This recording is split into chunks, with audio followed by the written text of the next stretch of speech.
안녕하세요, 부천입니다. 오늘 여러분들과 함께 알아볼 내용은 내년부터 이 부동산에서 어떤 게 변경되는지 한번 정리를 하고, 그 다음 오늘부터 서울이랑 몇 곳을 제외하고 대부분 조정지역이 풀렸는데 여러분들이 어디를 주목해서 봐야 되는지를 한번 짚어드리도록 할게요. 그리고 조금 이따가 보여드리는 방법은 정말 쉽고 여러분들이 투자를 할 때 간단하게 어떤 걸 보면 좋을지를 알려드릴게요. 그래서 영상 보시기 전에 좋아요랑 구독 한번 부탁드릴게요. 며칠 전이죠. 11월 10일에 발표가 됐는데 자, 규제지역 서울이랑 연접 4곳을 제외하고 전부 다 해제가 됐습니다. 어떤 게 해제가 됐냐면 바로 이 투기 과열지구랑 조정 대상 지역이 해제가 되는데, 원래 기존의 수순을 보면 투기 과열지구가 조정으로 풀리고 이제 조정이 비규제 지역으로 풀리는데, 이번에는 이례적으로 그냥 투기 과열지구도 전부 다 비조정 지역으로 다 바꿔버렸습니다. 여기 4곳을 제외하고요. 그래서 실제로 제외된 곳이 너무나 많기 때문에 살아남은 곳들만 한번 설명드리면,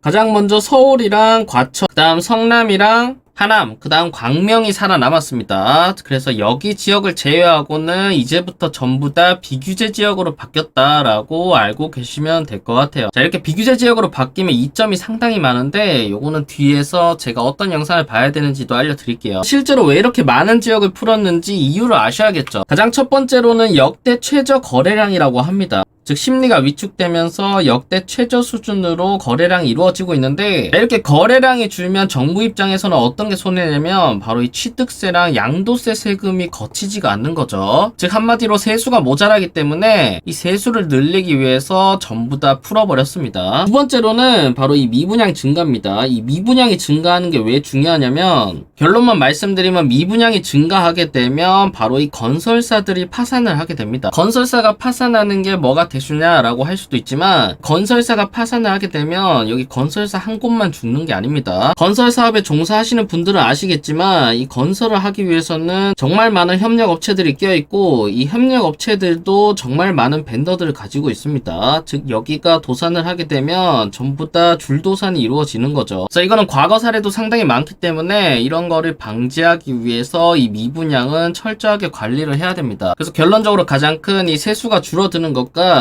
그 다음 이 미분양을 방지하기 위해서 내년부터 어떤 정책들이 바뀔 예정이냐면, 바로 첫 번째로는 미분양 주택 PF 대출 보증을 신설한다고 합니다. 이게 어떤 개념이냐면, 여러분들이 청약을 하게 되면 건설사에서 보통 신축 단지를 지을 때 여기 보이시는 30%는 계약금이랑 PF 대출로 조달하고 나머지 중도금과 잔금은 은행 대출로 처리를 하게 됩니다. 나중에 완공이 되면 청약 당첨자들이 돈을 상환하고 이 돈을 가지고 수익까지 남겨먹는 구조인 거죠. 근데 이렇게 지은 아파트가 만약 미분양이 나면 어떤 현상이 발생하냐면, 여기 중도금 대출이랑 잔금 대출했던 게 회수가 불가하게 됩니다. 그럼 은행은 어디서 상환을 요구하냐면 당연히 건설사의 상환을 요구하겠죠. 건설사에서 만약 이 자금이 없다라고 한다면 당연히 파산 수순을 가게 됩니다.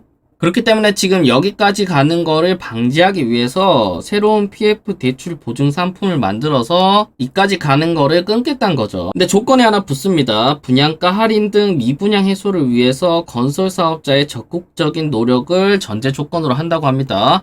그래서 이걸로 인해서 우리가 혜택 받을 거는 뭐냐면, 첫 번째로는 당연히 분양가 할인이겠죠. 다음 두 번째로는 여러가지 옵션이나 뭐 무이자 여러가지 상품들이 따라올 겁니다. 그래서 어쨌든 우리처럼 청약하는 입장에서는 상당히 좋은 점이다 라고 알고 계시면 되고, 그 다음으로는 재건축인데, 이 재건축 같은 경우는 계속 문제가 되어 왔던 게 뭐냐면 바로 이 안전진단 평가 항목입니다. 자, 이 안전진단 평가 항목 중에 구조안정성 비중이 현재는 50%로 되어 있어서 이거를 사실상 넘는 단지가 거의 없었던 거죠. 자, 이거를 통과하려면 아파트가 거의 쓰러지기 직전까지 가야 됩니다. 그렇기 때문에 이거를 개선해서 이 50% 비율을 30에서 40%로 줄이고, 그 다음 필수로 해야 됐던 공공기관 적정성 검사를 지자체 요청시에만 제한적으로 시행한다고 하니까 이것도 많이 완화된 거죠. 지금 이 내용이 12월 초에 적용이 되고 나면 어쨌든 재건축 실행 속도는 빨라질 겁니다. 여기에 더불어서 현재 투기 과열지구가 대부분 해제가 되었죠. 이렇게 해제가 되면 이렇게 사업 단계랑 상관없이 거래가 가능하게 됩니다. 그래서 여러분들이 해야 될 거는 사업성이 좋은 일기 신도시나 아니면 재건축 단지 단지들을 찾아보는 게 가장 좋겠죠. 그 다음으로 세 번째는 이 사전 청약이 완화된다고 합니다. 자, 작년에 이 사전 청약이 도입되고 나서 상당히 별로였죠. 왜냐하면 이 사전 청약이라는 말 자체가 그냥 희망 고문이고 그 다음 어떻게 보면 또 족쇄였습니다.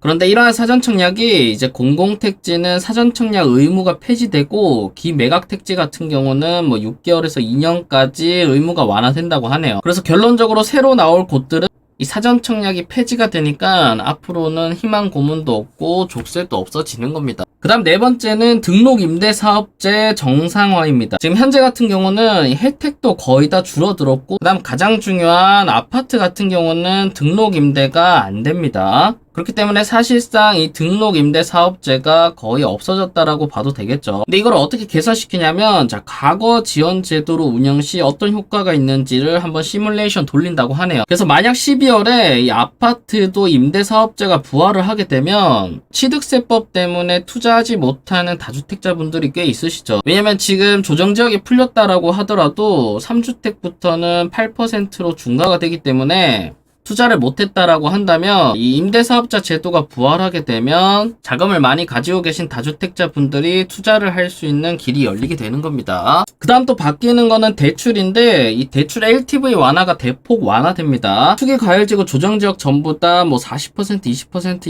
0% 해가지고 대출이 안 나왔었는데 이게 개선된 게 뭐냐면 투기과열지구랑 조정대상지역 같은 경우는 50%로 일괄 바뀌게 됩니다. 즉 15억 초과도 대출이 나오게 되고 다만 다주택자들은 대출이 안 나오게 되는 거죠. 근데 현재 지금 조정 대상 지역이 거의 다 해지가 됐기 때문에 대부분 비규제 지역이라서 다주택자들도 70%까지 대출이 가능합니다. 그래서 결론적으로 대출 규제가 자유로워짐에 따라 금리 상승으로 인해서 각자 가능한 범위 안에서 대출을 받으시면 좋겠죠. 그 다음으로 드디어 무순위 청약에서 당해 조건이 없어집니다. 자, 옛날에는 당해 조건이 없었는데 이게 2021년에 만들어졌죠. 근데 이게 다시 사라집니다. 즉 지금까지 하는 무순위 줍줍 같은 경우는 만약 파주에서 한다고 하면 파주 사람만 당첨이 가능하고 과천에서 무순위 줍줍 한다고 하면 과천 사람만 가능했던 거죠. 근데 이 무순위 자격을 해당 시군 거주를 없애버리고 무주택자만 가능하고 계속해서 지원하는 걸 방지하기 위해서 최초 계약일로부터 180일까지 늘렸습니다. 즉 반년에 한 번씩만 하란 거죠. 그래서 결론적으로 무순위 줍줍이 전국으로 가능해짐에 따라서 여러분들이 청약홈을 더 잘 들여다보시면 좋을 것 같아요. 그리고 괜찮은 단지들은 제가 계속해서 알려드리도록 하겠습니다. 그 다음으로는 보유주택 담보대출의 규제 완화입니다. 이거는 이제 다주택자나 주택을 가지고 계신 분들한테 상당히 좋은 건데 기존 같은 경우는 뭐 생활안전자금이나 임차보증금 반환 목적으로 내가 가지고 있는 주택에서 주담대를 받으려고 하면 2억까지밖에 안 됐어요. 어떻게 보면 이것도 엄연히 내가 가진 재산을 활용을 못하는 방안인 거죠. 그래서 이렇게 많은 조건들이 있었는데 뭐 이런 거 전부 다 폐지가 되고 심플하게 별도의 대출 한도가 폐지되고 기존 LTV랑 DTI 틀에서 관리를 한다라고 합니다. 그래서 이것도 당연히 맞는 정책이고 기존대로 다시 돌아왔다라고 보시면 될 것 같아요. 기존 다주택자들의 자금 운용 사항이 당연히 좋아졌겠죠. 그래서 지금까지 설명드린 이 모든 내용이 이번 년 12월 초에서 내년 초에 전부 다 실행될 예정이기 때문에 여러분들 각자 상황에 맞춰서 적용되는 것들은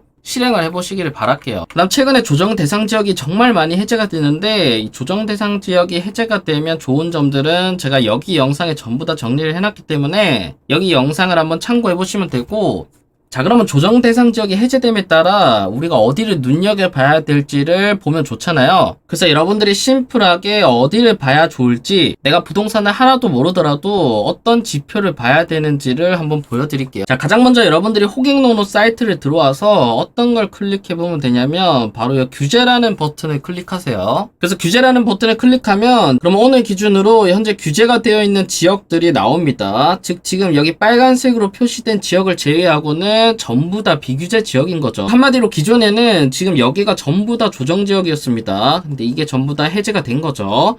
자, 그럼 여기서 나는 부동산을 잘 모르고 어디가 좋은지를 잘 모르겠다. 그러면 어디를 눈여겨봐야 되나? 라고 할 때는 여러분들이 심플하게 어떤 걸 보시면 되냐면 자, 여러분들이 여기서 분위지도를 클릭하시면 됩니다. 이렇게 분위지도를 클릭하게 되면 이 색깔별로 평당가가 구분이 됩니다. 가장 앞에 있는 파란색 같은 경우는 가장 비싼 곳이고 그 다음 여기 보시는 빨간색은 상위 11%죠. 즉 상위 10%. 그 다음 여기 노란색은 상위 30%, 그 다음 여기 회색깔은 하위 50%인데 부동산을 볼 때 가장 중요하게 봐야 되는 건 뭐냐면 뭐 호재도 봐야 되고 개발 계획도 봐야 되고 하지만 가장 중요한 건 가격입니다. 여러분들이 시장 가격을 절대로 무시하면 안 됩니다. 이게 무슨 의미냐면 지금 현재 가격이 모든 거를 얘기해주고 있다는 겁니다. 그 말을 반대로 말하면 가격이 비싼 곳이 무조건 좋다라는 거죠. 이 가격이 비싼 데는 비싼 이유가 다 있습니다. 그리고 사람들도 이 비싼 곳에 들어가는 이유가 다 있고요. 즉 한마디로 지금 규제 지역이 풀린 곳들 중에 여러분들이 봐야 되는 곳들은 뭐냐면 지금 가격이 비싼 곳들을 보시면 됩니다. 지역들이 어디냐면 자, 분위지도로 봤을 때 색깔이 안 칠해져 있는 곳들 중에서 이 주황색을 찾아보시면 되겠죠. 주황색이 어디에 있냐면 자, 첫 번째로는 여기입니다. 여기가 어디냐면 바로 평촌이죠. 1기 신도시인 평촌입니다. 두 번째는 어디냐면 여기죠. 여기가 어디냐면 바로 광교입니다. 광교 신도시 신분당선이 있는 곳이죠. 그 다음 세 번째로는 여기죠. 동탄 2신도시입니다. 그 다음이 또 어디죠? 바로 여기죠. 지금 여기는 어디냐면 일산에 있는 킨텍스입니다.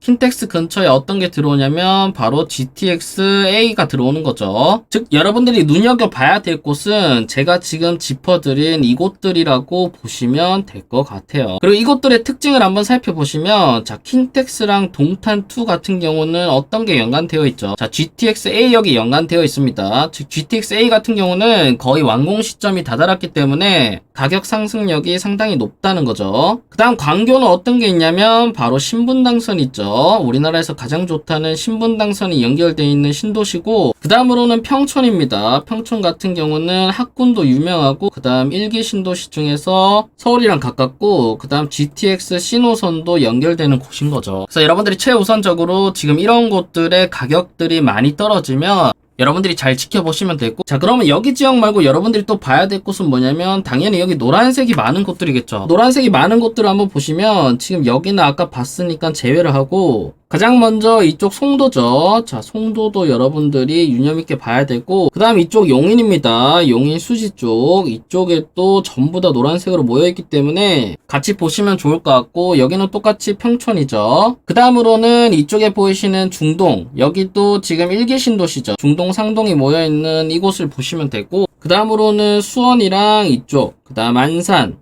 이런 쪽을 순서대로 한번 보시면 괜찮을 것 같아요. 그 다음 이쪽 오른쪽으로는 이쪽 남양주도 같이 보시면 상당히 좋겠죠. 자 그래서 여기서 제가 드리고 싶은 말씀은 뭐냐면 만약 여러분들 금액이 3억 원이 있다라고 했을 때 내가 이 3억 원으로 살 수 있는 지역들이 상당히 많겠죠. 자 이렇게 많다라고 했을 때는 당연히 여기 지역보다는 여기 지역을 사야 되고 이 노란색 지역보다는 빨간색 지역들을 사야 되는 겁니다. 그래서 요즘에 이렇게 툴이 잘 나와 있기 때문에 여러분들이 여기 분위지도도 이렇게 활용해 보시면 좋을 것 같아요. 자 이거는 비단 수도권뿐만 아니라 여러분들이 나머지 지방이나 이런 데 투자할 때도 이런 식으로 활용해 보시면 좋을 것 같습니다. 오늘은 내년에 바뀌는 정책들이랑 지금 봐야 될 곳들은 어떻게 봐야 되는지 한번 짚어드렸는데 여러분들이 참고해 보시면 좋을 것 같아요. 자 그래서 오늘 영상은 여기서 마치고요. 오늘 영상이 도움되셨다면 좋아요랑 구독, 알림 설정까지 부탁드릴게요. 감사합니다.